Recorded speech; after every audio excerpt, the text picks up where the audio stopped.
বলেন আলিফ আলিফ ছোটবেলায় পড়ছে আলিফ বা ঠিক না বা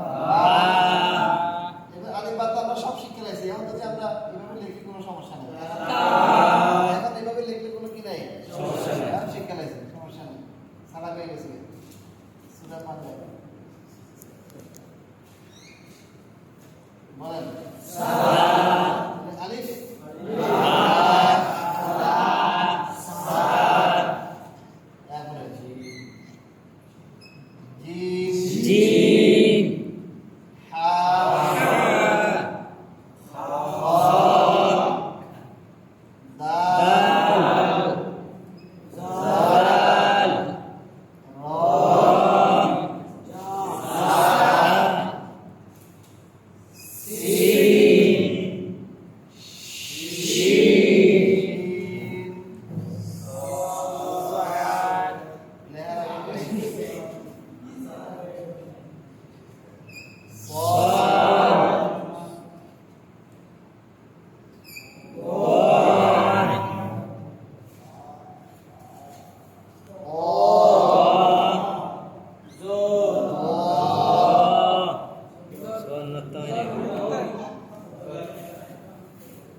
এবার বলেন আলিফ আলিফ বা বা তা তা সা সা মাখরাজুল লাইফে জিম জিম ওটা তো আমরা লেখার সুবিধার্থে আট ভাগে ভাগ করেছি কিসের সুবিধার্থে আলিফ লিখলে আলিফ দিয়ে মিম বানান যায় ঠিক না আবার আলিফের নিচের মাথা দিয়ে ক হয় পাঁচটা একটা দিয়ে দিলে জ হয়ে যায় আলিফ দিয়ে আল্লাহ হয় কথা ঠিক আছে কিনা ওটার কয় লেখার সুবিধার্থে ওটা কি বলে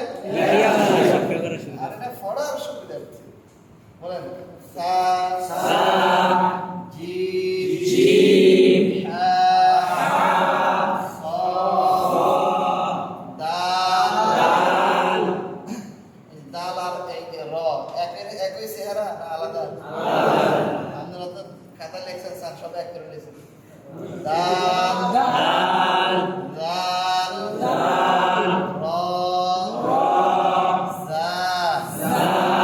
সিন সিন শিন শিন صاد صاد ضاد ضاد ض ض عين عين غين فا قاف كاف لام ميم نون واو ها হামজা ইয়া তবে আমরা ছোটবেলায় লাম আলিফ সব পড়ছিলাম জি লাম আলিফ হামজা ইয়া ঠিক না এটা বল লাম আলিফ করে আলাদা হরফ না ওইখানকার লাম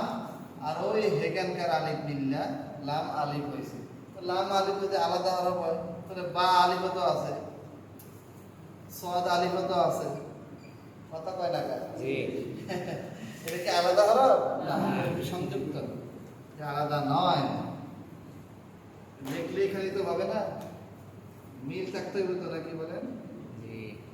বলেন এগুলো হলো কায়দা সিস্টেম। আলিফ আলিফ বা বা